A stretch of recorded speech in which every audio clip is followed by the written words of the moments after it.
Buenas noches a todos. Son las 7:01 de la noche aquí en la ciudad de Bellflower, una de las ciudades del condado de Los Ángeles. Y este es el curso del seminario teológico en Maranatha, en la iglesia Misión Mundial Maranatha, donde pastorea el hermano y pastor Eric Soto y su esposa Leslie, y iglesia fundada por el pastor José Luis Soto y su esposa Carmita y su familia. Y aquí estamos dando este curso, el curso del Seminario Teológico Práctico.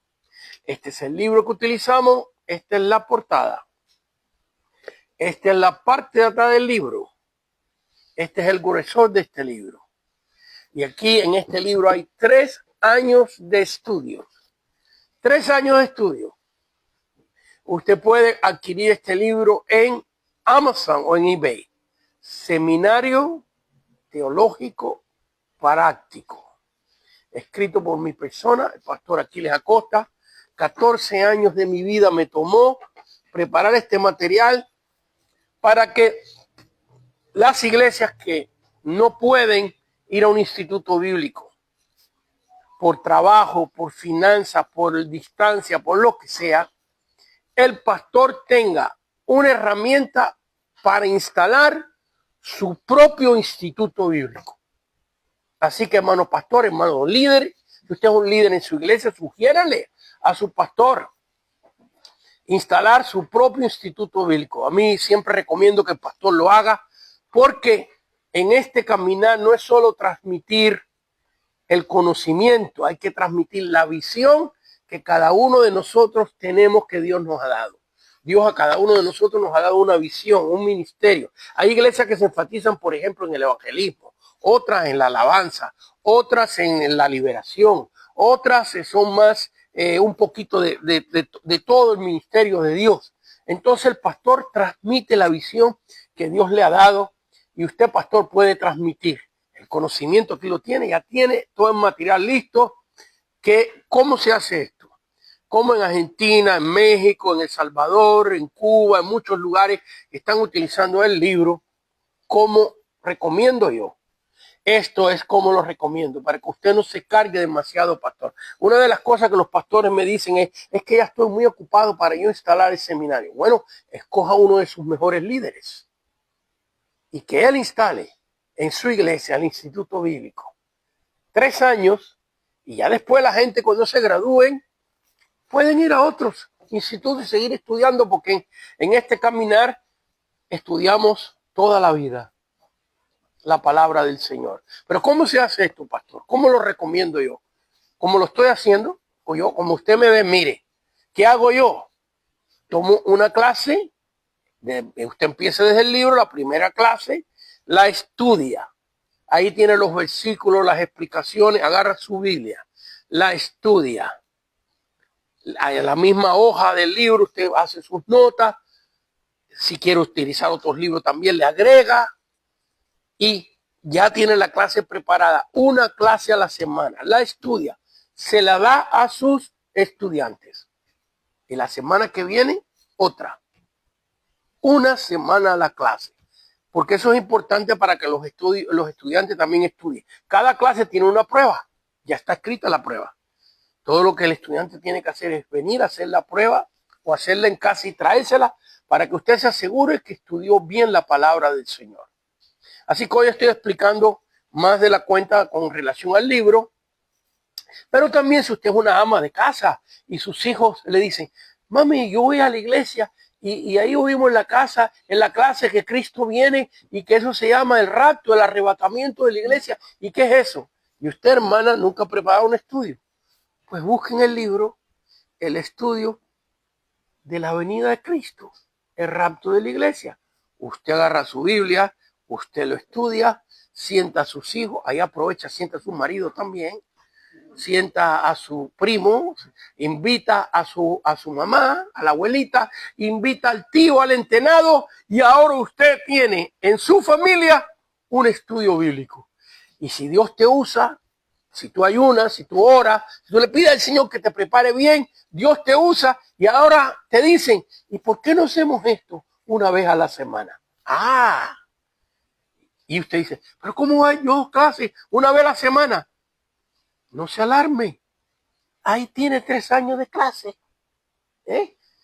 Después que usted estudie todas las clases de la venida de Cristo, puede estudiar las clases de la salvación, cómo una persona se salva. Después que usted estudie esas 10 clases y se las dé a su familia, mire, si usted sigue así, usted está entrenando a su propio familiar. Hoy he invertido un poquito más de tiempo en esto, porque esto que yo le estoy diciendo no es algo que yo le estoy explicando para ver si pasa.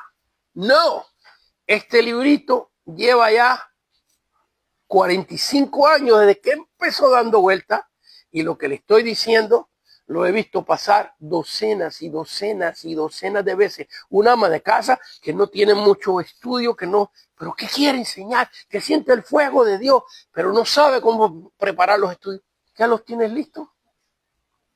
Todo lo que tienes que hacer es, claro, todo lo bueno en la vida cuesta trabajo. No pienses tú que eso ahí, que en 10 minutos te vas a sentar y leer y ya. No, tienes que separar tiempo. Agarrar tu Biblia, buscar el estudio que tú quieras darle a tu familia, y ahora eres tú, mamá, abuelita, la maestra de tu familia. Amén. Eso no elimina tu iglesia. Tú sigues yendo a la iglesia. Gloria a Dios. Bueno, es suficiente. Hoy el estudio está en la página 161, 162 y 163. En la página 161 solo vamos a ver unos 2 o 3 versículos, porque ya hemos dado 3 clases de esta página 161 en el libro.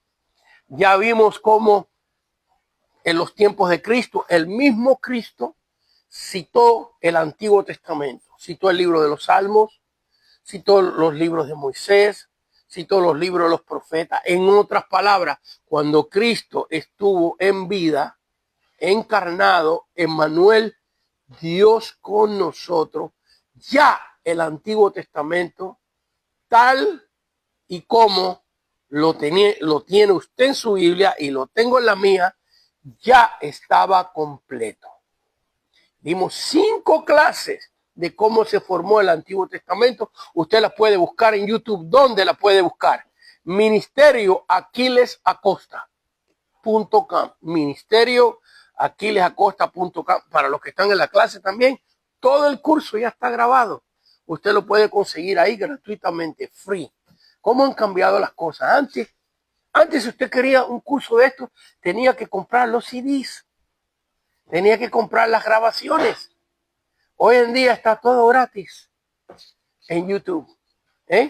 Dios ha sido bueno. Bueno, muy bien. Entonces, vamos a ver unos cuantos versículos de la página 161, porque ahora nos toca en este curso de cómo nos llegó la Biblia, ver la evidencia histórica, la evidencia arqueóloga, y usted dirá, no, pero lo que necesitamos es la palabra de Dios. Ya he dado 3 clases donde nos hemos metido en la Biblia, versículo por versículo, cómo Cristo citó el Antiguo Testamento, cómo empezaron a formarse los libros que tenemos hoy en el libro, en nuestra Biblia, en nuestro Nuevo Testamento, en lo que es el canon, la regla de Dios. Cómo se empezó a formar, cómo las iglesias empezaron a guardar las cartas que escribía Pablo, que escribía Juan. Hoy vamos a ver la parte histórica, la mecánica. Porque fíjese que el apóstol Pablo murió decapitado por la fe en Cristo. Y el apóstol Juan murió. Lo quisieron matar quemándolo en una paila hirviendo, pero Dios lo salvó. Y murió de anciano. Y fíjese que Pedro murió crucificado boca abajo. Entonces, ¿cómo es que ha llegado esto hasta nosotros? Han pasado 2000 años. Bueno, porque después de la muerte de los apóstoles, hubieron discípulos que ellos entrenaron. Esto no fue que las Biblias ahí quedaron en el aire volando. No. Esto fue que en cada generación que murieron. Y déjame decirle que después que los apóstoles mueren, por 200, saqué la cuenta, creo que fueron 200, 85 años de persecución. ¿Usted está viendo eso? 285 años desde el año 40 después de Cristo hasta el año 325 después de Cristo, 285 años de persecución, el Imperio Romano quemando escritura. No puedo decir quemando Biblia porque no había imprenta y lo que habían eran rollos. Un rollo con el Evangelio de Juan, un rollo con quizás 2 epístolas del apóstol Pablo. Rollos salteados que las iglesias iban juntando.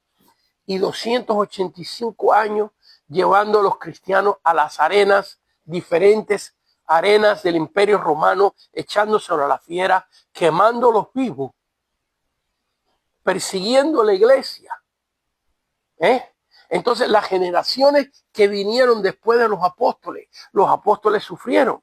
Pero fíjense que en sí la cantidad de creyentes en los tiempos de los apóstoles no era tanta como después vino. Llegó un momento que el cristianismo creció tanto dentro del Imperio Romano que algunas cuentas hay que 3/4 partes del Imperio Romano ya era cristiano, de alguna manera o de alguna forma. Qué tremendo, ¿eh? Cuentan los historiadores que cuando llevaban a los cristianos a las arenas romanas para entregarlo a las fieras, Dios hacía tantos milagros, el valor que Dios le daba a aquella gente para no negar la fe, porque estaban allí porque no negaban la fe. Porque no se cree que usted que lo iban a buscar a su casa y lo llevaban a la arena a entregárselo a la fiera. Oh, no. Los examinaban con torturas. La clase que viene, muy interesante la clase que viene, vamos a estudiar de un libro llamado La Historia Eclesiástica de Eusebio de Cesarea, escrita en el año 325. La semana que viene la vamos a estudiar. Y ahí en ese libro he recopilado historia de mártires, cómo mataban a los cristianos. La vamos a leer, la vamos a estudiar con personas que lo vieron con sus ojos. Y usted va a ver lo horrible que fue. Y eso nos debe estar agradecidos con Dios.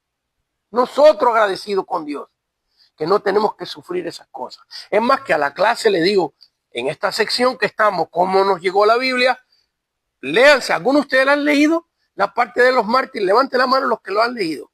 2 o 3. ¿Cómo durmieron esa noche? ¿Durmieron bien? Porque ahí se ven las grandes torturas. Bueno, aquí le estoy contando y narrando un poquitito de lo que viene en la clase que viene y en la clase de hoy. Hoy vamos a estudiar de cómo mueren los apóstoles, pero quedan los discípulos de ellos. No podemos estudiar todos porque eran ya muchos, pero vamos a estudiar los más conocidos. Y por ejemplo, vemos que en el año 120, recuérdense que el apóstol Juan muere en el año 100.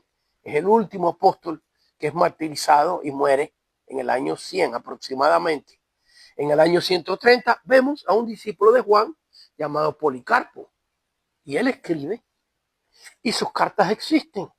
No son muchas, pero usted puede entrar a YouTube. ¡Qué bendición! Yo antes tenía que cada vez que iba a dar una clase, tenía que ir a la librería y comprarme 7 libros y estudiarlos y leerlos, porque no podía dar en la clase de 1 hora y media 7 libros.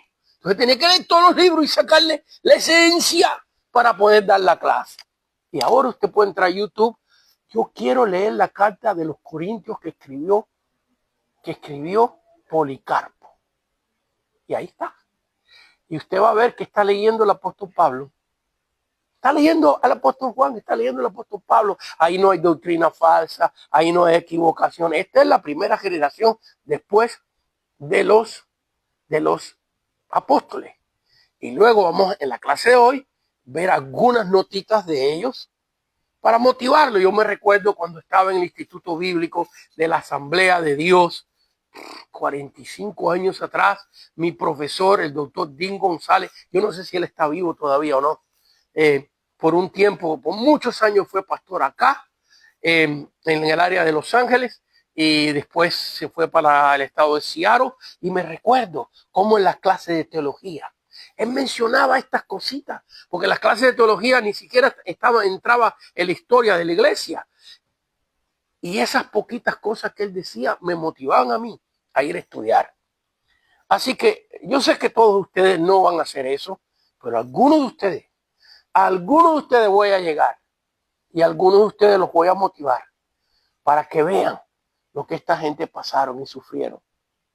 285 años de quemar Biblias, de perseguir a nuestros ancestros cristianos.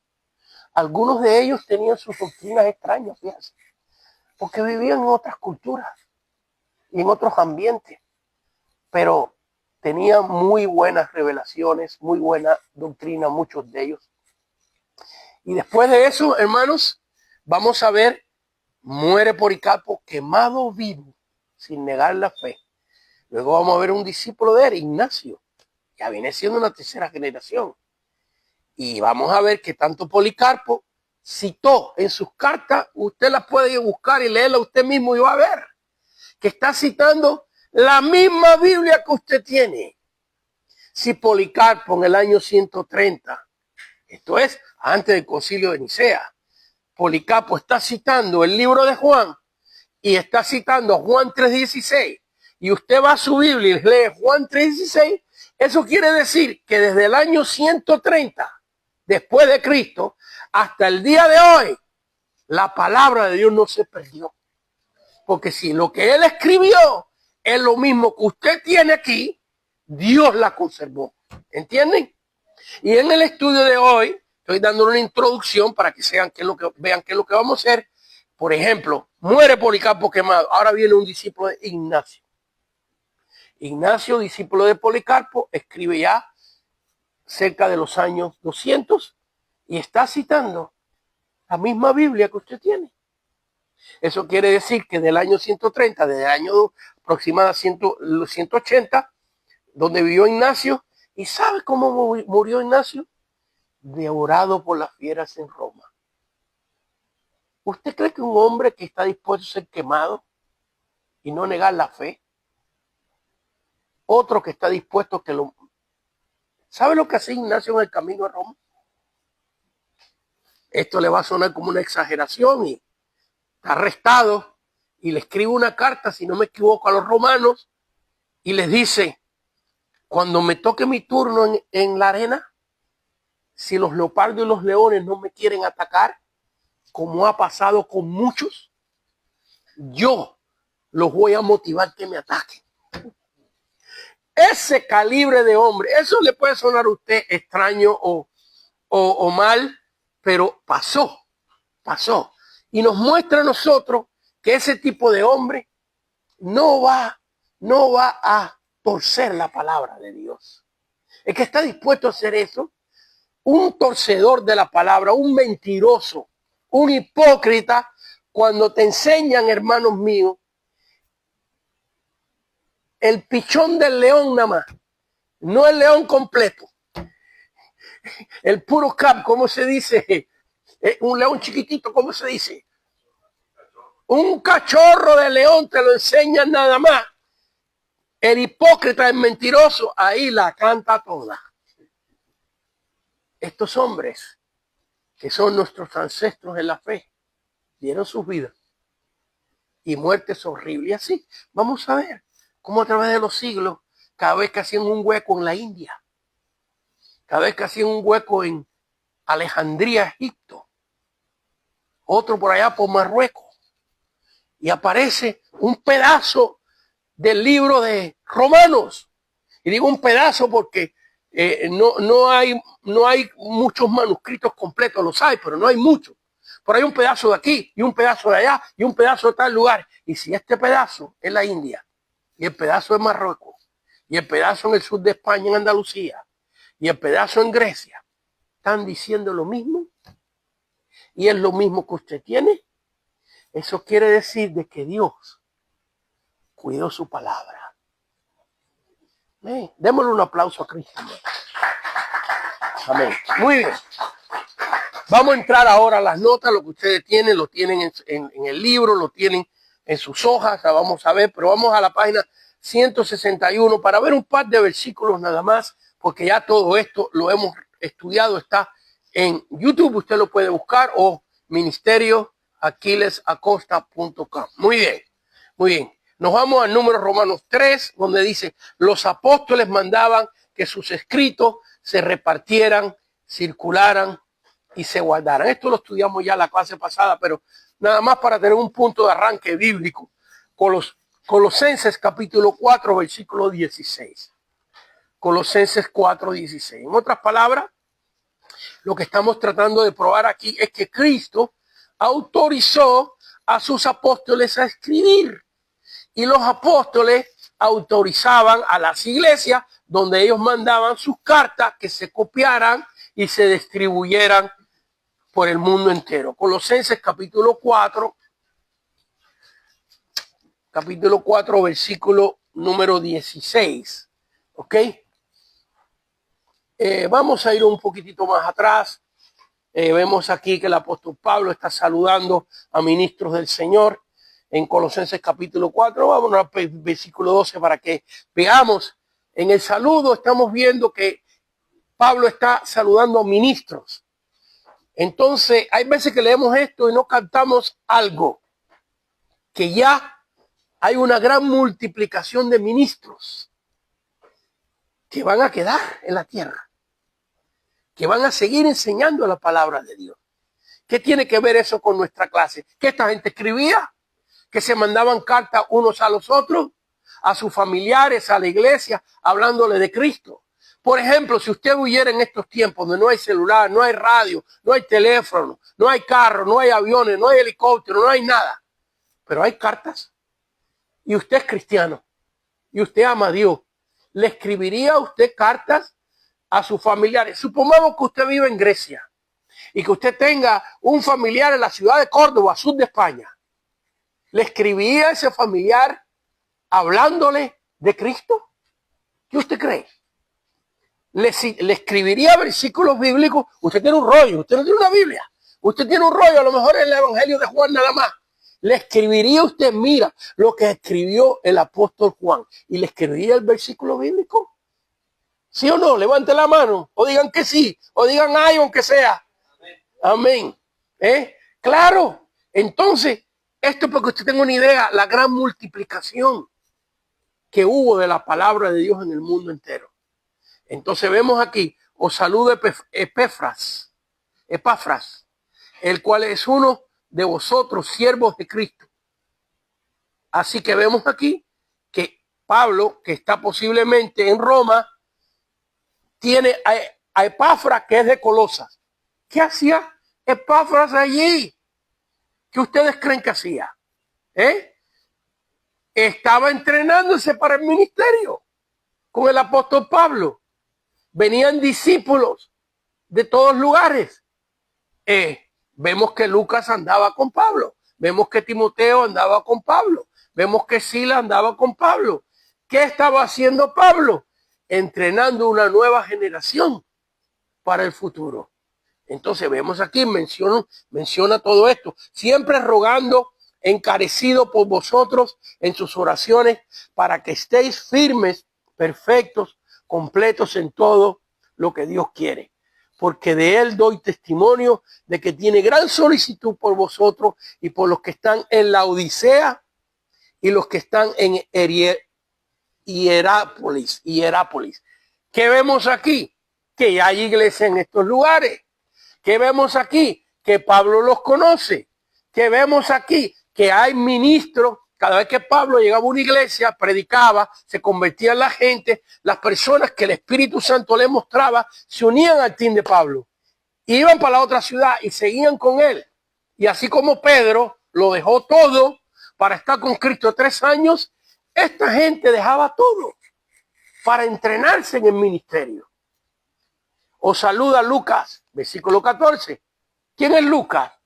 Pues el que es escritor del Evangelio de Lucas y del libro de los Hechos. El único gentil que tenemos en la Biblia que escribe 2 cartas preciosas, Lucas y el libro de los Hechos. Os saluda Lucas, que dice, que era, versículo 14, aquí está conmigo, El médico. ¿Usted cree es difícil ser médico hoy? ¿Es doctor? ¿Es difícil serlo? ¿Cuánto hay que pagar en una universidad? Ahora imagínense, en un tiempo donde no existían las universidades que hoy en día, Lucas estuvo toda su vida estudiando y lo dejó todo por servir al Señor. Toda su carrera, claro, ahora daba medicina, pero daba oración también. Y no tenía que dar mucha medicina, porque imagínense el team del apóstol Pablo, si los delantares de su cuerpo echaban fuera demonios. Imagínense todas las sanidades. Saludos, versículo 15. Saludos a los hermanos que están en la Odisea y a Ninfas. Fíjense, los conoce por nombre. A Ninfas y a la iglesia que está en su casa. Así que en la Odisea había iglesias en las casas, por las ciudades, donde quiera. Y Pablo instruía a los ministros, los preparaba. Cuando esta carta, aquí está el punto básico de lo que queremos en la clase hoy, cuando esta carta haya sido leída entre vosotros, hacer que también se lea en la iglesia de los laodicenses. Y que la de los laodicenses la leáis también vosotros. ¿Ven aquí la idea de una multiplicación de la escritura? Amén. A mí me gustaría que ustedes contestaran, hermano. Yo no sé por qué. No se enojen conmigo, pero me ayuda a mí cuando si les pregunto que digan amén, o que si no digan, ¿sabe qué? No estoy de acuerdo con usted, por eso estoy callado. Pero y eso también les va a ayudar a algo. ¿Sabes qué les va a ayudar? A que no se duerman. Y cada rato digan amén. Y también va a ayudar que si usted no se duerme y no está dormido, el que está al lado suyo, si está dormido, se va a despertar. Amén. Amén. Eso, ahí. Llegamos, salió la línea pentecostal aquí. Así que vemos que cuando esta carta haya sido leída entre vosotros, hace que también se lea en la iglesia de los laodicenses y que la de la Odisea la leáis también vosotros. Aquí vemos una multiplicación. Aquí vemos como el mismo apóstol está diciendo, it's okay to copy it. Está bien que copien las cartas, que las distribuyan. Y yo creo ya que con esta evidencia solamente, vamos a leer un versículo más, pero con esta evidencia solamente, habrá una botellita de agua por allá, me trae una agüita, por favor. Gracias. Con esta evidencia solamente vemos que ya Cristo, vamos a ver ahora en los próximos versículos, que Cristo autorizó que lo que él dijo, que lo que él enseñó, se copiara y se distribuyera por el mundo entero. Gracias, hermano, muy amable. Usualmente yo traigo una botellita, pero hoy, bueno, le quité el agua a alguien. Gloria a Dios. Así que vemos aquí cómo ya la misma escritura nos va enseñando cómo se empezó a multiplicar la escritura en tiempos donde no había manera de hacerlo en una imprenta. Apocalipsis capítulo 2, versículo 1. Ya le hemos leído estos versículos, hemos estudiado, pero vamos a repasarlo otra vez porque es muy importante. Y ya con esto ya vamos a entrar a los datos históricos, ¿ok? Muy bien. Apocalipsis capítulo 2, versículo 1. Apocalipsis capítulo 2, versículo 1. Muy bien. Noten los términos plurales y singulares en este versículo. Aquí vemos que Cristo mismo le está mostrando el libro de Apocalipsis a Juan. Juan escribe el libro de Apocalipsis con varias fuentes y todas vienen de Cristo. Fuentes de que el mismo Cristo le está hablando y él está copiando lo que el mismo Cristo le está diciendo. Luego, fuentes de visión, que está viendo las langostas de hierro, que sus alas suenan como las muchas aguas y que echan fuego por la boca y por la cola. ¿Qué está viendo? Está viendo helicópteros tácticos de guerras de hoy. Porque las langostas en los tiempos de Juan no eran de hierro, ni existían de hierro, ni echaban fuego por la boca ni por la cola. Entonces mucho de lo que Juan está escribiendo, lo está escribiendo porque Dios le permite verlo como una película, como una visión, para que él lo pueda describir. Y otras cosas no las está viendo, las está escuchando. Muy bien, capítulo 2 del libro de Apocalipsis, versículo 1, escribe al ángel de la iglesia de Éfeso. El que tiene las 7 estrellas en su diestra, el que anda en medio de los 7 candeleros de oro, dice esto. Muy bien, y ahora, a ver dónde está. Así que vemos aquí que Jesús está dándole una orden a Juan que escriba a la iglesia de Éfeso. Y ahora fíjense en el versículo 11 lo que dice la escritura. A ver, se me fue aquí. El versículo 11, el que tiene oído, oiga lo que... Tenga cuidado con lo que, como yo lo estoy leyendo, a ver si usted está aquí. El que tiene oído, oiga lo que el Espíritu dice a la iglesia. Las iglesias. Entonces, ¿cómo es que si en este caso el Señor le está mandando una carta a Esmirna? Esmirna es una iglesia. Sin embargo, Jesús está diciendo que tiene oído, que oiga lo que el Espíritu dice a las iglesias. Versículo 17. El que tiene oído, oiga lo que el Espíritu dice a las iglesias. Y aquí es la iglesia de Pérgamo.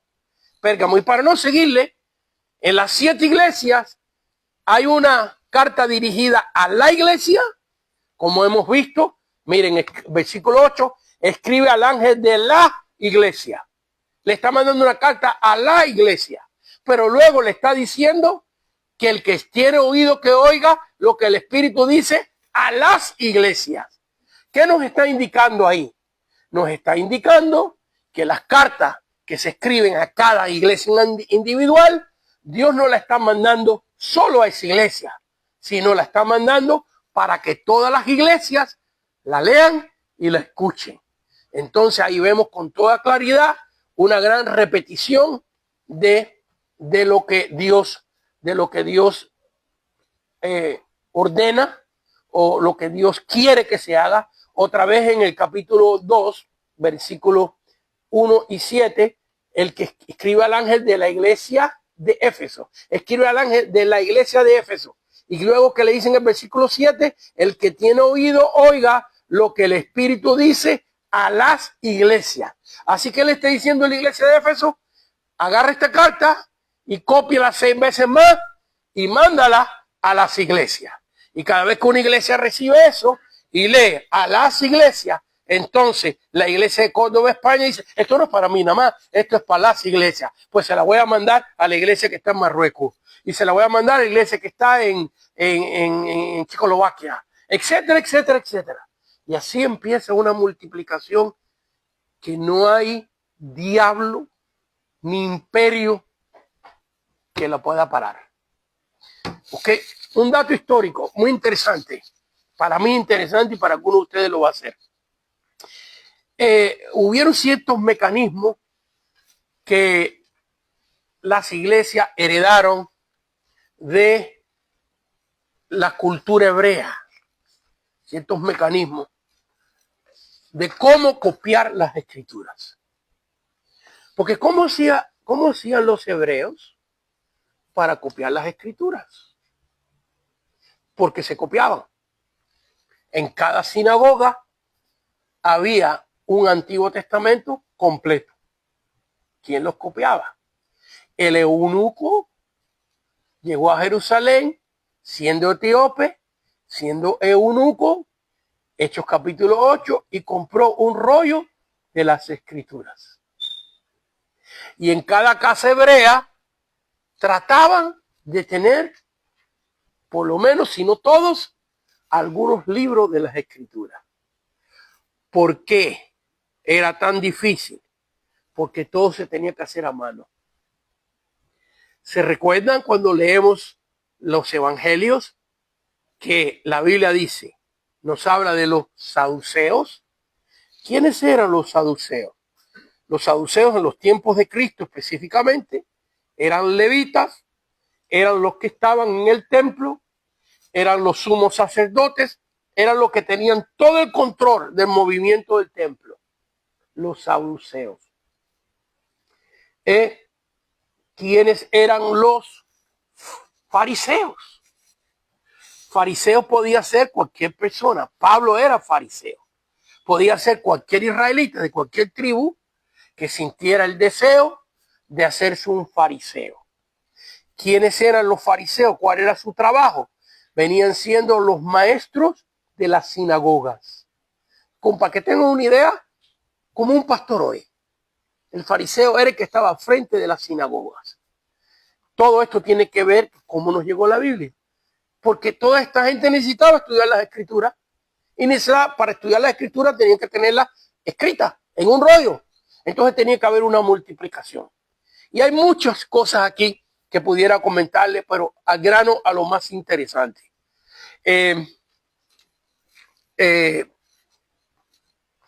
Los historiadores hebreos,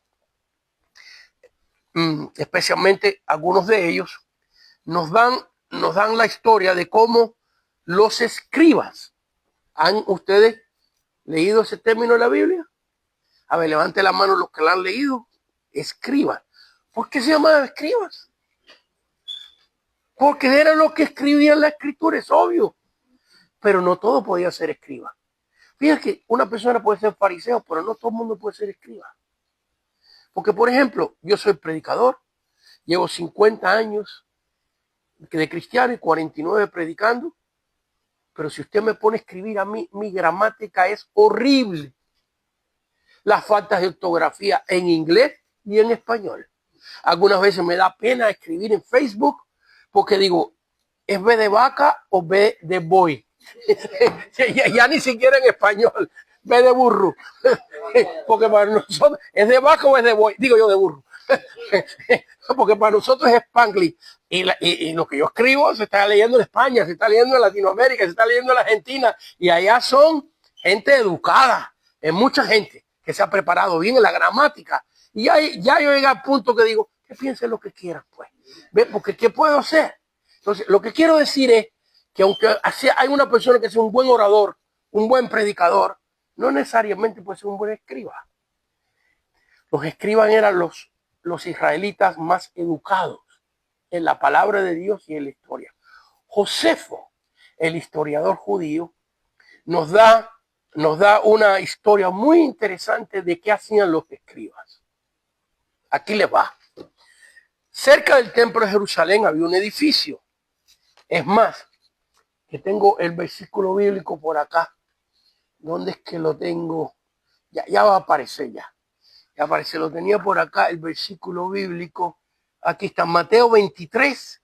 Mateo 23, vamos a leer eso, del 1 al 7. Mateo 23, del 1 al 7.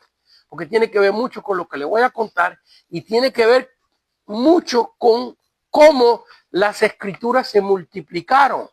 Mateo 23, del 1 al 7. Muy bien, Mateo 23, del 1 al 7.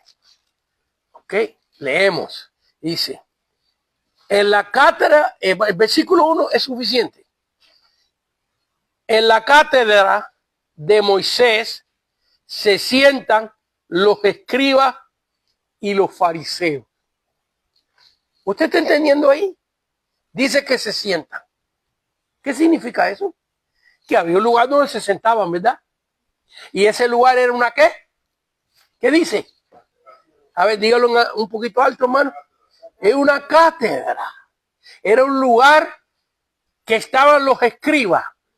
No dice los hijos de Dan, ni los hijos de Efraín, sino los escribas y los fariseos. Que había un edificio, una cátedra, donde los escribas copiaban las escrituras. Y Josefo, el historiador judío, nos habla de eso en las antigüedades, su libro de las antigüedades de los judíos. Nos dice Josefo que en ese edificio había 7 cuartos y cada cuarto tenía 7 escritorios, así quizás como donde está mi esposa o donde está la última línea de allá, o quizás aquí como están sentados en mesas y en sillas. Y había un maestro que dictaba ese día a ese cuarto de 70 personas, había 7 cuartos iguales. Entonces ese maestro Nicodemos, maestro de los maestros, se paraba, por dar un ejemplo, y decía: hoy vamos a escribir el capítulo 1 del libro de Isaías. Ahora se lo estoy poniendo de una manera histórica incorrecta, porque no existían capítulos. No existían capítulos. La Biblia no fue escrita en capítulos, sino corrida. Pero vamos a estudiar el libro de Isaías, y para darnos a entender nosotros, capítulo 1. Él ahí de alguna manera decía tal porción. Y entonces vamos a usar a Nicodemo, que era maestro de la ley, ¿ok? Posiblemente fue escriba, fue fariseo, para llegar al punto donde él logró en su religión, y entonces dictaba. Y las 70 personas que estaban ahí copiaban lo que se dictó ese día 70 veces. Ahora se tomaba ese rollo que se escribió aquí, se pasaba al otro salón, y en el otro salón los 70 escribas que habían allí revisaban esos 70 rollos, asegurarse que la ortografía estaba bien, que la pronunciación está correcta con los acentos, y de esos 70 rollos puede ser que quedaran 5 eliminados. Ahora esos 65 que quedaban se pasaba al otro salón donde había 70 escribas más, y se revisaba 70 veces otra vez. Y así sucesivamente, los rollos originales que se escribió en el dictado se examinaban 70 veces 7. ¿Me doy a entender? 70 veces 7. Ya en el último salón posiblemente quedaban 20 copias, 15 copias de tanta revisión. Entonces esas 15 copias, 20 copias, habían sido perdonadas 70 veces 7. ¿Están agarrando esto? Esas copias habían sido perdonadas 70 veces 7. Cuando los discípulos le preguntan a Cristo cuántas veces de perdonar a mi hermano, ¿qué le dijo el Señor? A ver, dígame. 70 veces 7. Y ellos entendieron con claridad lo que le estaba diciendo, porque era un conocimiento común en el pueblo de Israel. ¿Ves? De que el rollo que el eunuco estaba leyendo, Isaías capítulo 53, ese rollo, cuando pasó por toda esa revisión de 70 veces 7, se le ponía un sello, y nadie estaba autorizado en Israel de copiar las escrituras. Digo yo, para hacer una Biblia, para darme a entender. ¿Ves? La gente copiaba versículos y los ponía en la portada de su casa. La gente copiaba versículos y los ponía en una cajita cuadrada que se ponían en la frente. La gente ponía versículos que los copiaba en las piedras. Pero oficialmente, para que alguien dijera, esta es la palabra de Dios, solo del templo de Jerusalén. Y esto lo hacían los escribas posiblemente 7 días a la semana. Horas y horas y horas. Y era hasta cierto punto un comercio, porque un rollo con el sello del templo de Jerusalén, hermanos, costaba un dineral. El poder tener un Antiguo Testamento completo costaba el sueldo de 3 años de trabajo. 3 años de trabajo era lo que costaba. Así que estas estrategias, estas logísticas que tenía el pueblo de Israel, también los discípulos y los discípulos de los discípulos recibieron este conocimiento para copiar las escrituras. Especialmente uno que se llamaba Orígenes. Orígenes fue un hombre, ya vamos a leer en un momentito a ver qué tiempo me queda. Me queda como 40 minutos. Orígenes fue un hombre que sus padres fueron echados a las fieras y a los 12 años quedó solito. Y se crió sirviendo al Señor, y en la ciudad donde él era ministro, Dios lo usó, tenía una iglesia grande y él tenía un día a la semana donde era el día de copiar las escrituras. Y así como se hacían los escribas en Jerusalén, así él hacía con hermanos de su iglesia, capaces, escribas. Ahora recuérdense que aunque habían pocas escuelas, en la cultura hebrea y en la cultura cristiana ya después, la gente se esforzaba por aprender a leer y escribir, porque era la manera de poder leer la palabra de Dios.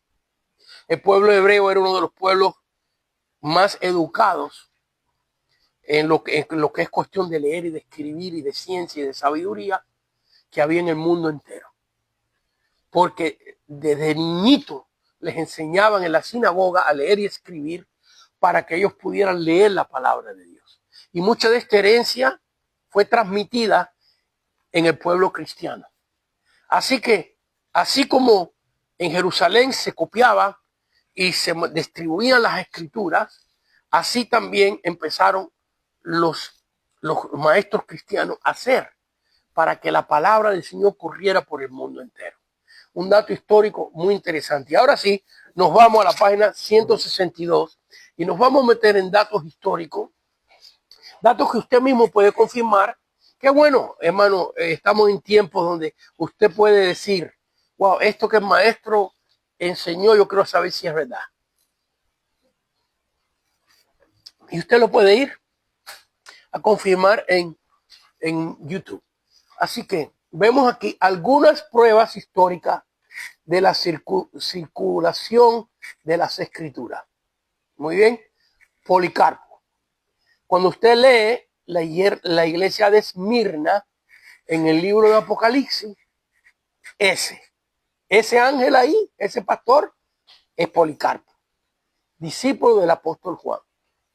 Y usted puede buscar sus cartas, que existen, no son muchas, pero todas son muy buenas. Dice, en sus pocas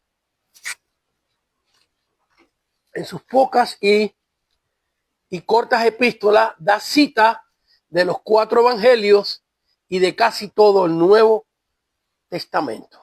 Así que vemos que si la cita que él está dando en sus cartas, citando a los evangelios y el Nuevo Testamento, un versículo de aquí, un versículo de allá, un versículo de aquí, otro de allá, 3 versículos de aquí, etcétera, etcétera, etcétera, si eso que él está citando, que escribe del año 65 al año 155, si lo que él escribió allá en sus cartas es lo mismo que usted tiene en su Biblia, eso quiere decir, otra vez, que la palabra del Señor no se perdió, que ha llegado hasta ti.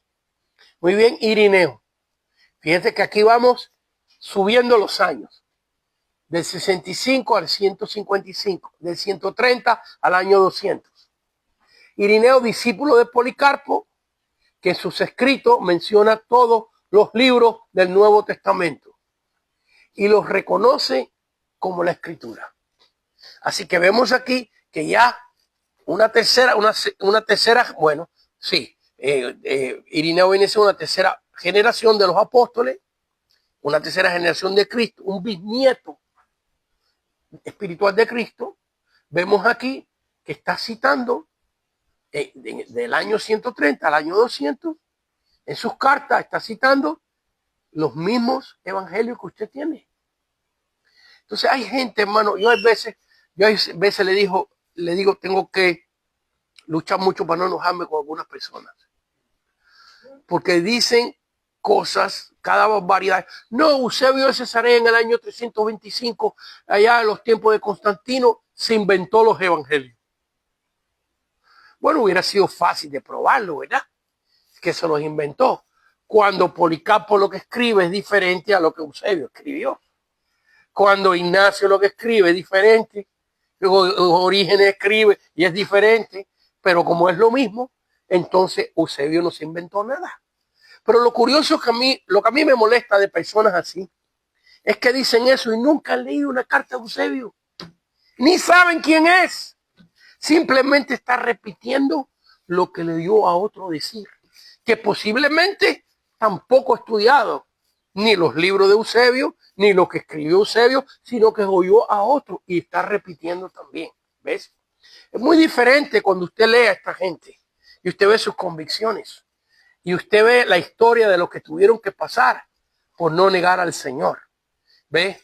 Entonces vemos aquí que en la próxima generación, que viene siendo Orígenes, del año 185 al año 254, y en un ratito vamos a leer notas de Eusebio, vamos a leer notas de Orígenes, vamos a leer lo que ellos escribieron, ¿ok? Pero veamos esto, en su título 3, Orígenes. Menciona por nombre en sus escritos los 27 libros del Nuevo Testamento, tal como los tenemos hoy, y citó literalmente sus escritos, 3/4 partes de todo nuestro testamento. En otras palabras, 3/4 partes de todo nuestro testamento, los versículos están escritos en sus cartas como usted los tiene aquí, que si se perdieran todas las Biblias, pudiéramos reproducir de las cartas de Orígenes. Si se perdieran todas las Biblias y quedaran nada más las cartas de Orígenes, podemos reproducir 3/4 partes del Nuevo Testamento, los versículos citados, letra por letra. Sigamos leyendo la nota. Dice 3/4 partes de todo el Nuevo Testamento, con excepción de las epístolas de Santiago y segunda y tercera de Juan. Muchos de los escritos antiguos citaban algunos versículos de Mateo, otros de Juan, otros del Apocalipsis, etc. Pero en los escritos de Orígenes se encuentran literalmente 3/4 partes del Nuevo Testamento, versículo por versículo, palabra por palabra, exacto a lo que nosotros tenemos hoy. Démosle un aplauso al Señor, hermano. Porque ¿sabes qué? Esto es imposible que sea obra de hombres. Esto tiene que ser la mano de Dios. Mantenga en mente que esta gente está bajo persecución. No se te quite esto de la mente. Que muchos de ellos se están escondiendo, huyendo de su vida.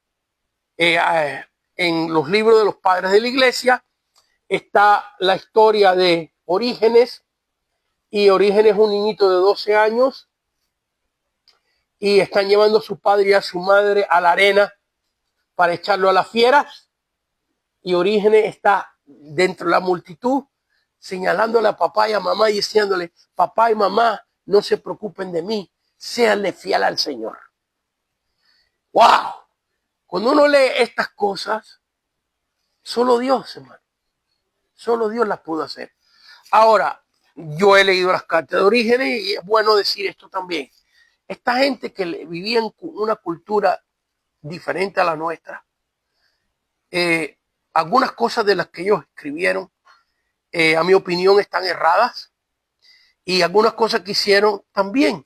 Por ejemplo, Orígenes, en su fe que él quería servir al Señor, tenía un problema, Orígenes.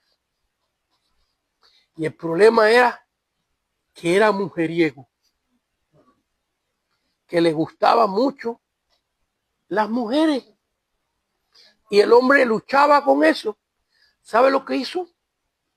Se castró. Él mismo se castró. Y ahora tenía otro problema, peor, porque todavía le seguían gustando. ¿Ves? Porque eso tiene que ver con la naturaleza humana, ¿ves? Pero él tomó literalmente el versículo bíblico que el Señor dijo que hay hombres que se hacen eunucos por amor al reino de Dios. ¿Ve? Ahí es un error de él. Esta gente eran seres humanos, igual que nosotros, y tenían cosas erradas. Pero hay que ver la parte buena y hay que ver cómo Dios los usó. Algunos de los manuscritos por ahí que se han encontrado por abajo de una piedra, allá en la India y por allá por Persia, en algún lugar de esto, viene siendo un pedazo o un capítulo de las copias que hizo Origen. Tremendo. Muy bien. Número Romanos 5, el canón griego, la regla. En otras palabras, que lo que nosotros llamamos Biblia en estos tiempos, cuando usted lea las cartas de estos hombres, no le llaman Biblia, le llaman el canon. Canon o canon, que significa regla, la regla. ¿Por qué la regla? Su nota se lo explica. Nombre dado al conjunto de libros inspirados, porque es la palabra de Dios la que mide, examina nuestra vida, la que dicta la fe, la que nos da mandamiento. El nombre Biblia viene del griego al latín, biblos, en griego, que significa los libros. Así que por muchos años la Biblia no se llamó Biblia, sino se llamó el canon, que es la regla. Muy bien, subtítulo Orígenes. Ahora sí vamos a leer lo que él escribió. ¿Okay? Su lista de su canon. Fíjense la lista que escribe Orígenes de los libros que se consideraban la escritura en el año del año 185 al año 254 después de Cristo. Recuérdense que ya hemos visto que hay una secuencia aquí de los líderes que quedaban en la iglesia, cómo nos citaban las escrituras, y vienen siendo los mismos libros que tenemos hoy. Pero es tremendo ver que ya hay una lista. Así que hay mucha gente que dice, no, porque en Concilio de Nicea, que Constantino no era cristiano. Yo no quiero defender a Constantino, porque él era un emperador y los emperadores tenían que dar órdenes donde perecían cientos de personas. Es como hoy, por ejemplo, con Donald Trump. Algunas de las cosas que él decide desde el punto de vista cristiano, poner a Jerusalén como la capital de Israel, su posición acerca de la escritura, muchas de esas cosas estamos de acuerdo. Yo estoy hablando de mí personalmente, ¿no? Estoy de acuerdo, y muchas cosas que él dice yo no estoy de acuerdo. No estoy de acuerdo y no me gusta, especialmente desde el punto de vista de inmigración y todo lo que está pasando. ¿Ves? Entonces, lo mismo con Constantino, era un emperador. No veamos a Constantino como un monje que se metía ahí con las escrituras y una vela. Ay, no, es un hombre secular, un hombre. Pero así como Dios usó a Nabucodonosor y usó a la mula de Balán, Dios usó a Constantino en muchas cosas. En muchas cosas. Vemos aquí que la Biblia que nosotros tenemos, no se escogieron los libros en el Concilio de Nicea. El Concilio de Nicea lo único que hizo fue ratificar lo que ya las iglesias, como ustedes pueden ver, como los ministros que venían desde los apóstoles, la línea apostólica, aceptaban como la palabra de Dios. Y créanme que había miles de libros. ¿Se recuerda cuando estudiamos Lucas capítulo 1? Que Lucas dice que cuando él escribe su evangelio, ya muchos habían escribido y trataban de escribir las cosas del Señor. Y estamos hablando cuando Lucas escribe. Imagínense en el año 325 del Concilio de Nicea, que solo otra vez lo único que hace es ratificar lo que ya las iglesias habían estado usando. Muy bien, leamos la nota, subtítulo 2, estamos, número Romanos 5, subtítulo 2, Orígenes. El año 185 al año 254, lista de su canón. Esta información está en el libro de Eusebio, Historia Eclesiástica, libro 6, capítulo 25. Le tengo la nota ahí por si alguno de ustedes quiera revisarla. Esto es lo que Eusebio agarra de lo que Orígenes escribió. Orígenes en el primer libro de los comentarios sobre el Evangelio de Mateo dice, déjame hacer una pausa aquí, porque una de las cosas que Orígenes hace es que él es un comentarista de la Biblia. El hermano estaba mencionando a Matthew Henry, es un comentarista de la Biblia. Bueno, el primer comentarista cristiano que nosotros tenemos, si hay otros, no tenemos registro de ellos, pero el primero que agarró el libro de Mateo, y voy a explicarlo versículo por versículo, Orígenes. Así hizo con Mateo, con Marcos, con Lucas, con las epístolas de Pablo. Él escribió comentarios. Por eso es que 3/4 partes de todo el Nuevo Testamento lo escribió y lo pudiéramos, si se perdieron todas las Biblias, recuperar las Biblias de ahí, de lo que él escribió. Así que vemos aquí que tiene comentario de Mateo y que dice, el primero en ser escrito fue el Evangelio según Mateo, lo redactó en hebreo para los creyentes del judaísmo. El segundo, el Evangelio según Marcos, lo hizo del modo que le indicara Pedro. El tercero, el Evangelio según Lucas, alabado por Pablo y escrito para los discípulos procedentes de los gentiles. Además de estos, hay el Evangelio de Juan. Orígenes, en el quinto libro de los comentarios sobre el Evangelio de Juan, dice lo siguiente acerca de las cartas de los apóstoles. Pablo, quien había llevado el Evangelio desde Jerusalén hasta Ilírico, envió unas epístolas breves.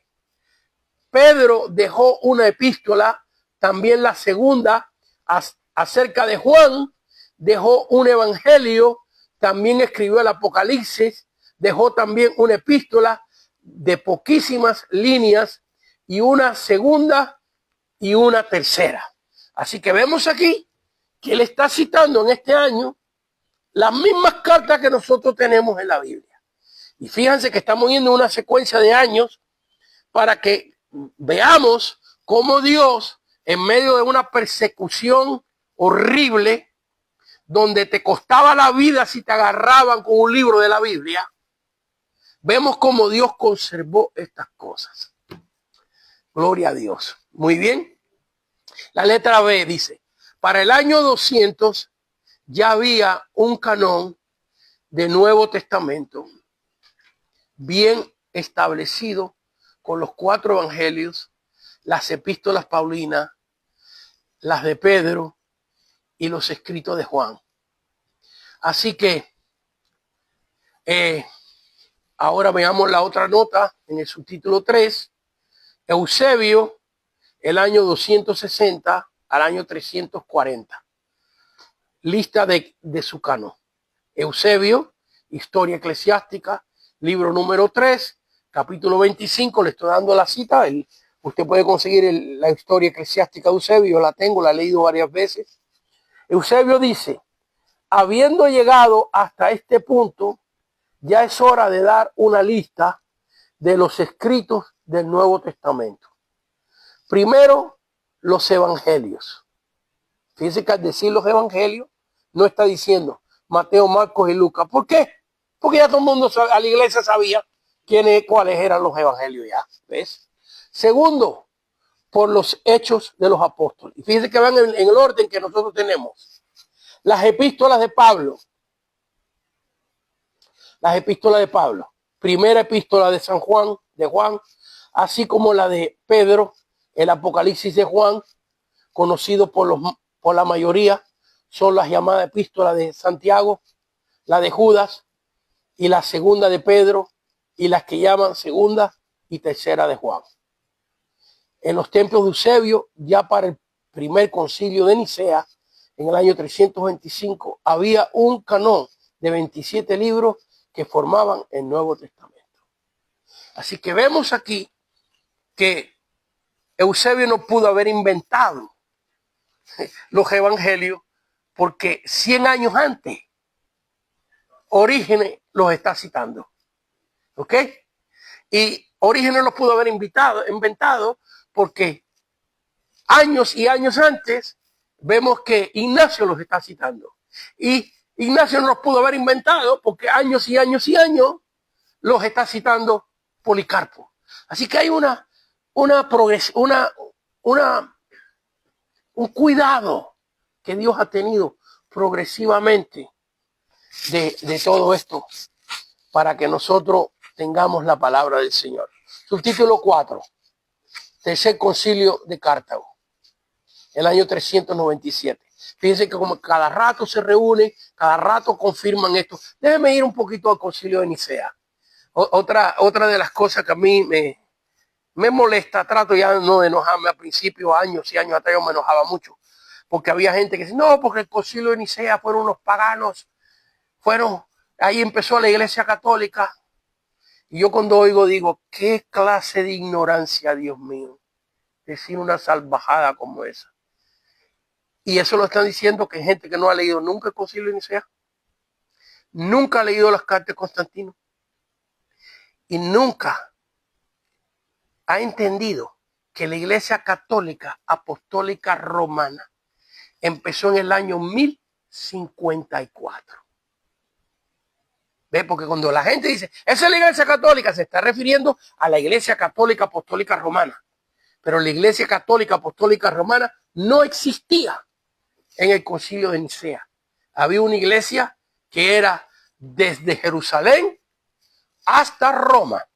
Era una iglesia que se llamaba católica porque la palabra católico significa universal. Y Cristo dijo, ir por el mundo y predicar el evangelio a toda criatura.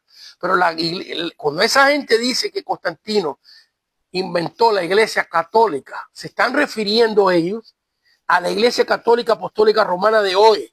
Y esa no existía. Y por eso es importante, hermanos míos, estudiar estas cosas un poco. Porque la gente hay veces que pronuncia las cosas, las dice, y si las dicen suficiente, llega un momento que alguien las va a creer. Alguien las va a creer. Así que en el Concilio de Cartago, en el año 397, hay otra confirmación de confirmar que estos son los libros inspirados. ¿Ok? El canon de las Sagradas Escrituras en la iglesia bajo el nombre de Escrituras Divinas. Fíjense que aquí ahora sí ya lo aclara, ¿verdad?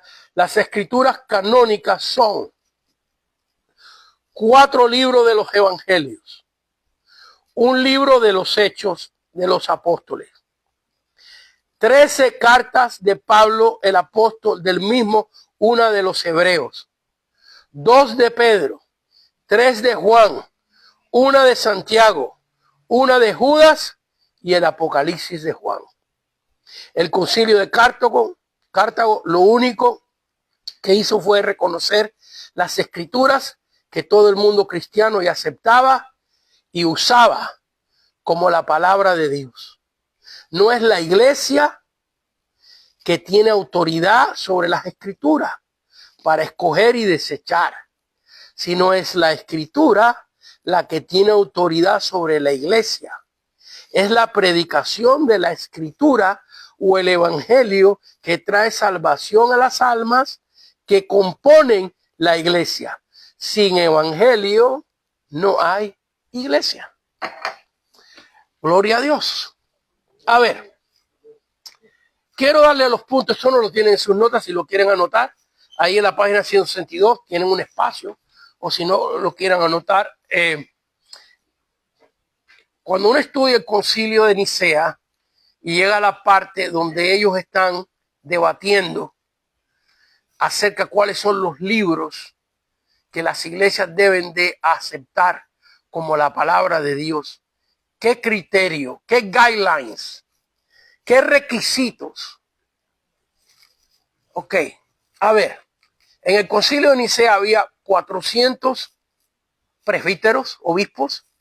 ¿Qué es un presbítero o un obispo en aquellos tiempos? Y todavía, por ejemplo, en Latinoamérica, a los líderes de los pastores o el pastor líder de un área que está es la cobertura de los pastores de esa ciudad, se le llama en Latinoamérica, en muchos lugares se le llama presbítero, en otros lugares se le llama obispo.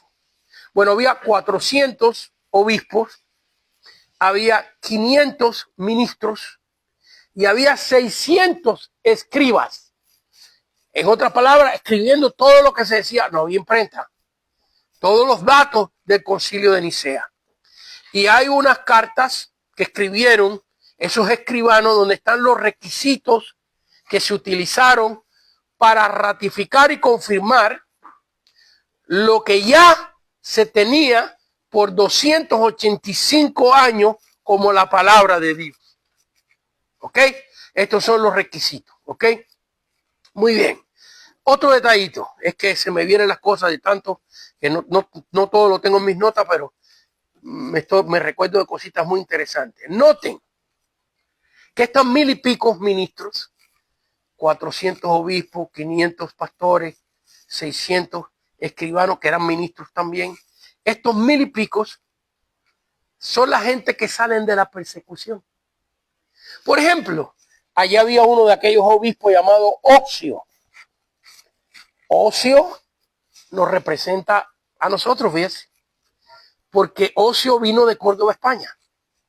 Claro, no se llamaba España en aquellos tiempos, se llamaba Hispania. Era una provincia del imperio, no era un país, era una provincia del imperio. Y del área de lo que es Córdoba o España vino Ocio. A Ocio le sacaron un ojo para que negara al Señor. Y no lo negó. Y le sacaron el ojo. ¿Cómo sobrevivió? ¿Cómo pudo escaparse? ¿Quién sabe? No sabemos de la historia. Pero él era uno de los líderes que estaba allí en el Concilio de Nicea. Allí en el Concilio de Nicea había hombres que le habían trozado una pierna, las fieras. Otros las manos. Otros que los habían quemado y habían sobrevivido. Otros que le habían quitado sus propiedades. Otros que le habían matado a la esposa. Que le habían matado a sus hijos. En otras palabras, hay que entender esto, que aquella generación de hombres que se reunió en el año 325 en el Concilio de Nicea, ya se habían enfrentado a los gobernadores romanos, ya los habían amenazado, ya los habían torturado, y estos hombres no se iban a vender. Esto era una generación de hombres que Dios escogió, que no se iban a vender, porque ya habían sufrido todo, y estaban allí en defensa de la fe. Y muy bien, estos son los requisitos que ellos pusieron. Primeramente, había en el Concilio de Nicea, para escoger el canon o la regla, los libros del Nuevo Testamento, ya de una manera oficial. Recuérdense que es primera vez que hay un emperador. Vamos a ponerlo así. Vamos a decir, yo no lo creo. Cuando yo leo las cartas del emperador Constantino, yo veo que hay un grado de fe. Pero vamos a decir que era un simpatizante que le convenía el cristianismo. Vamos a ponerlo así. ¿Ok? Vamos a ponerlo así. Recuérdense que es primera vez que hay un concilio universal cristiano. Digo universal porque en Hechos 15 hay un concilio, hay un grupo de ministros que se reúnen para dialogar acerca de la doctrina con relación a los gentiles. Pero en 285 años, los ministros no se pueden reunir en un lugar porque están siendo perseguidos. Y es primera vez que hay un emperador simpatizante del cristianismo que en la capital, hermanos míos, en Constantinopla, lo que hoy es en día en Turquía, Istambul, y primeramente ahí, después Nicea, otra ciudad, donde se están reuniendo estos ministros por primera vez. Primer requisito, solo vamos a aceptar como palabra de Dios los escritos autorizados, escritos por los apóstoles o autorizados por ellos. Desecharon miles de libros, incluyendo el libro de Enoc, que ahora hay gente que no lee la Biblia y quiere leer el libro de Enoc. Yo me he encontrado con cristianos que quieren debatir conmigo el libro de Enoc. Y yo me pongo a hacerle preguntas de la escritura a ellos. Y se ve que están flojos en el conocimiento de la escritura. Y se quieren meter a estudiar un libro que fue desechado a través de los años como un libro que no es inspirado como palabra de Dios. Entonces, ¿qué hicieron estos hombres? Dijeron, vamos a desechar todo. No queremos que cuando alguien lea la escritura tenga duda de ningún tipo.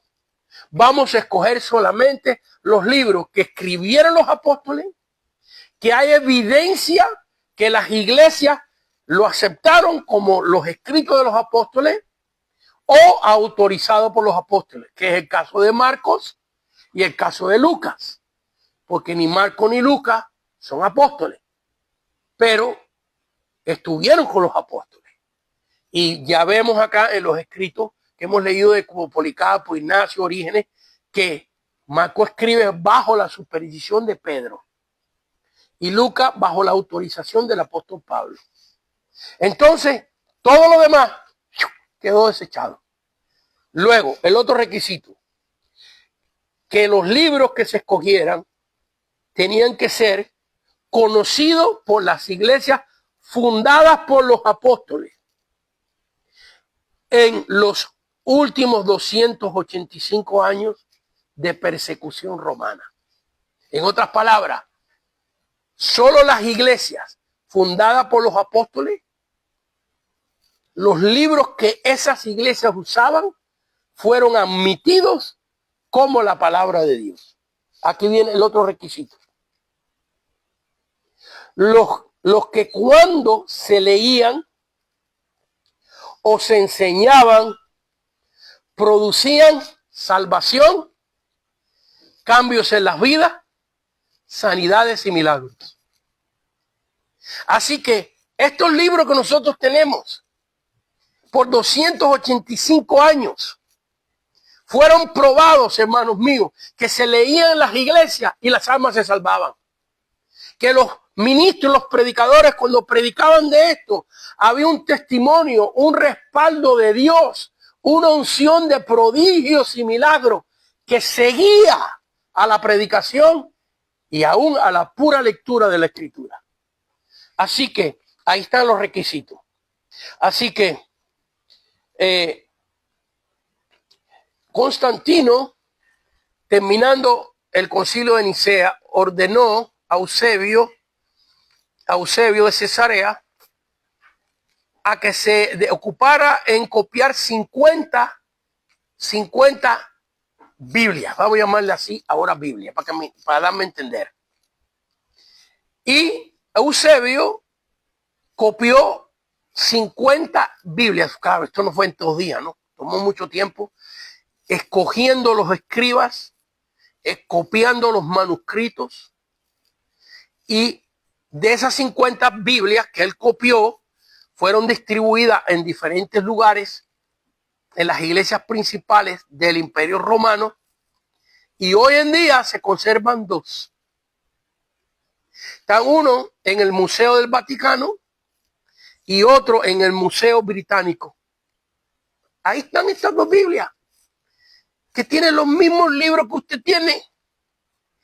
Y que si usted va a buscar los escritos de Policarpo, de Ignacio, de Orígenes y de otros, yo solamente le estoy mencionando 3, pero hay docenas de ministros de Dios que en los años 100 escribieron, en los años 200 escribieron. Mira, hay tanto. No, este libro que usted tiene en su mano, la palabra de Dios, no hay ningún libro sobre la faz de la tierra que tenga más evidencia y más manuscritos que la palabra de Dios. Es una cosa tremenda ver con qué facilidad el diablo le mete a las personas en la cabeza que esto lo escribieron los hombres y que esto no es palabra de Dios, y que aún nosotros en un tiempo creímos eso, sin pruebas, sin evidencia ninguna. Pero déjame decirle que nosotros los cristianos debemos estar bien orgullosos de la palabra de Dios que tenemos en nuestras manos. Démosle un aplauso a Cristo. Me quedan unos 10 minutos y no es mucho que pueda hacer por la página 663. Se los recomiendo que la lean, que la estudien. Voy a escoger 2 o 3 pedacitos de esta página. ¿Ve? Porque son la página 163. Las evidencias de manuscritos que han ido encontrando a través de los siglos, de los años. Como le digo, cada vez que hacen un hueco, Cada vez que en Roma rompen una calle y para hacer un freeway o una carretera, se encuentran manuscritos de la escritura del año 500, del año 600, del año 1300 y sucesivamente. Así que ahí tienen ustedes diferentes datos de esto mismo que les estoy diciendo. Pero vamos a leer en los 10 minutitos que nos quedan, aunque sea un par de ellos. Muy bien, el número Romanos 6. ¿Cómo saber que los dichos y los hechos de Jesús y sus apóstoles han llegado inalterados a nuestros días? Los escritos originales que escribieron los apóstoles se perdieron o se destruyeron. Algunas razones, la naturaleza perecedera, el material de aquellos días, el papiro hecho de una planta, con el tiempo se podría y se descomponía. Las muchas persecuciones que tuvo la iglesia desde el año 40 hasta el año 325. Una de las principales actividades en que se empecinaban los emperadores y autoridades romanas era la destrucción de las escrituras cristianas. Muy bien, vamos al número 4, prueba arqueóloga. Compendio Manual de la Biblia. ¿Alguno de ustedes tiene este libro? ¿A quién tiene este libro? Levante la mano si alguien lo tiene. Búscase eso de ustedes que quieran. El Compendio Manual de la Biblia es un librito, digo un librito porque es un librito relativamente chiquito comparado, pero que es como un comentario bíblico. No te comenta versículo por versículo, pero te comenta capítulo. Te da una idea de cada capítulo bíblico y créanme, es muy bueno. Y luego tiene una sección de la historia de la iglesia, de esto que estamos leyendo aquí. Y como ustedes pueden ver en esta hoja he sacado varios datos del compendio manual de la Biblia. Muy bien, vamos al subtítulo 5 y después al 6 para terminar la clase. Muy bien. Prueba histórica, libro compendio manual de la Biblia. ¿Cómo nos vino la Biblia? Página 656. Constantino, en su orden a Eusebio, dice: he creído conveniente ordenar a vuestra prudencia que mandes 50 ejemplares de las Sagradas Escrituras, cuya provisión y uso sabes que es necesaria para la instrucción de la iglesia, las cuales deberán hacerse en pergaminos preparados de manera leíble y en una forma cómoda y portátil. Copistas bien versados en su arte. Quedas además autorizado en virtud de esta carta para usar para su transporte 2 de los carruajes públicos, mediante cuya disposición las copias, una vez terminadas, serán más fáciles remitidas para mi inspección personal. Usted está notando que esta es la carta que Constantino le escribe a Eusebio, dando la orden de hacer esa Biblia que le he relatado. Así vemos, dice la nota, que el emperador Constantino, por el año 325, ordena la copia de 50 Biblias conteniendo los mismos libros que hoy nosotros tenemos en el Antiguo y el Nuevo Testamento. Así que no solo estuvo copiando el Nuevo Testamento, sino el Antiguo Testamento también. ¿Ok? Muy bien. Terminamos con esta nota del número 6. Prueba histórica, libro, compendio manual de la Biblia, manuscritos, página 663. El manuscrito sinaítico. El erudito alemán Tischendorf, yo no puedo pronunciar eso muy bien, Tischendorf, en 1844, en el convento de Santa Catalina, sobre el monte Sinaí, notó en un canasto páginas en vitela escritas en griego. Al examinarlas, resultaron ser parte de un manuscrito de la versión Septuaginta del Antiguo Testamento. Había 43 hojas En 1853, más de 10 años después, volvió al convento para proseguir la búsqueda, pero sin hallar nada.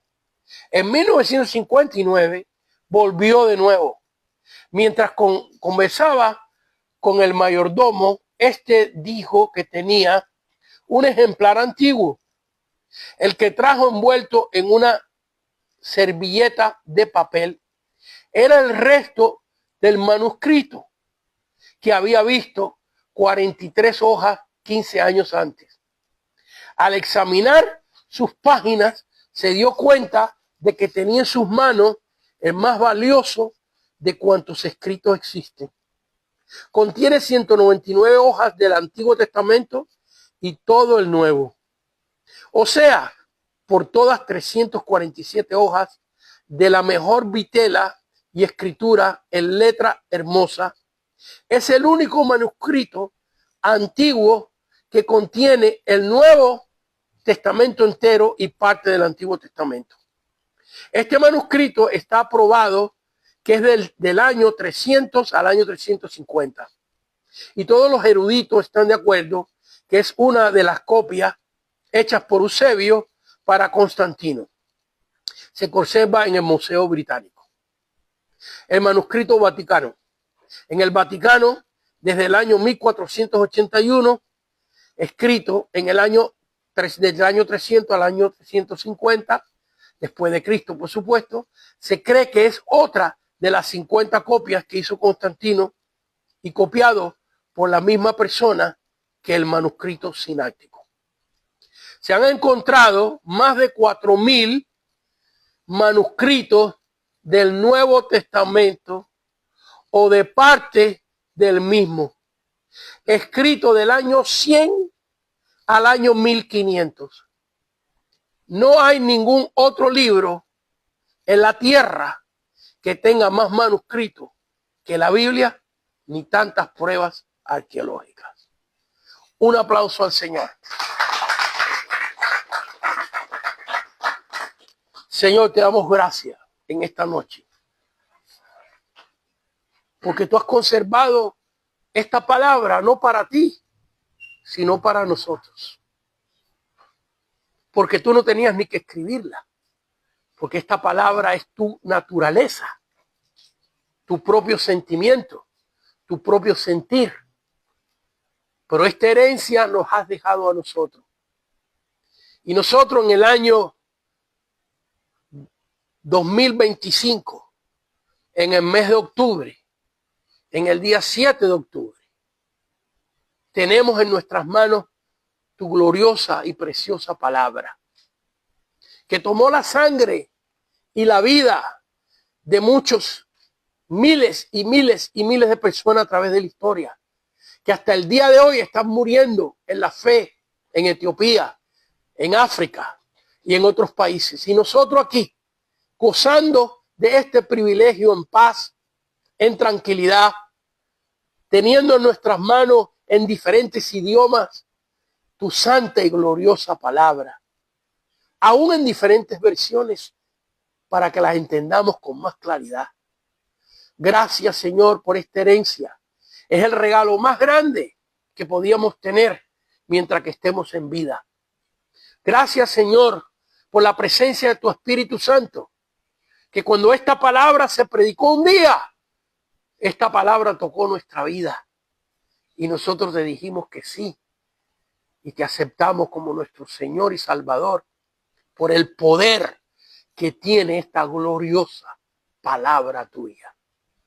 Señor, te pido por los estudiantes que están aquí, que se levanten de aquí, pastores, evangelistas, ministros, que no se conformen solamente con conocer tu palabra, sino que tú metas en sus huesos, así como hiciste con Jeremías, tu fuego, tu gloria, tu poder, Señor. Y a ti damos la gloria y la honra en este día, en el nombre de Cristo Jesús. Amén, amén y amén.